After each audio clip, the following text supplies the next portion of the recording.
Punta na naman kami ng sentro, mga taga-bukid. Ayan mga taga-bukid. Adto na pod mig sentro. Medyo mainit lang. Anong init?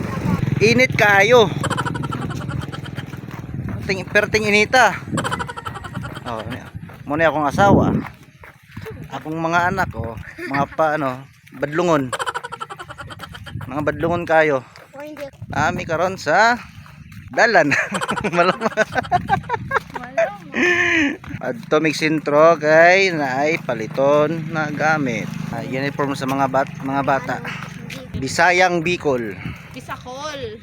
Bisakol pa. Bisayang Bicol, di Bisaya, Bicol, Bisakol. Bisakol. Mo gani, Bisaya. Namin dire paabot tricycle. Tambay sa mi dire. Tambay sa dire sa Landong. Mahandong?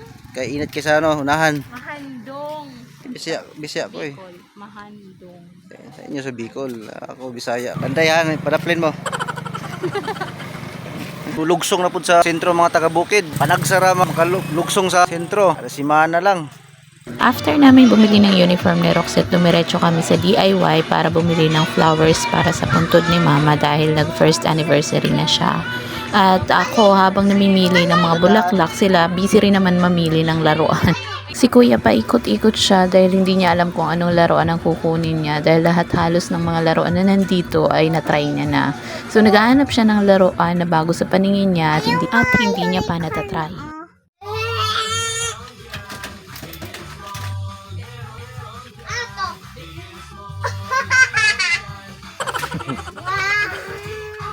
At sa sobrang tagal nga ni Kuya maghanap, tumulong na rin si Daddy sa paghahanap ng laruan na pwede namin mabili para kay Kuya. Then after nila makahanap, nagbayad na agad ako dahil kung ano-ano pang makuha ni Roxette, baka wala na akong maipambayad.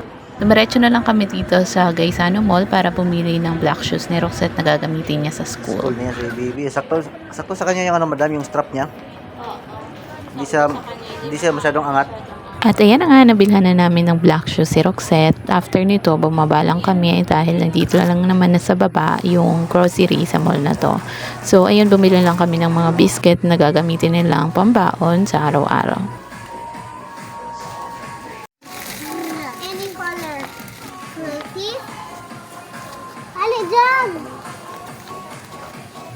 Yung sunbox para ay para sa school ni Roxette dahil hindi kami nakapagbrigada. So sabi ko sa teacher niya, magdo-donate na lang kami ng cleaning materials or any materials na kailangan sa loob ng school. Nanak.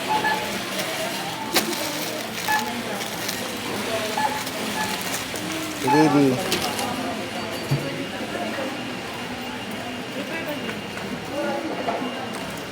At yan na nga, after naming magbayad, itong si Kulit ayaw pa rin umuwi nung inaaya ko na umuwi dahil gusto niya daw umupo doon sa upuan ng mga cashiers.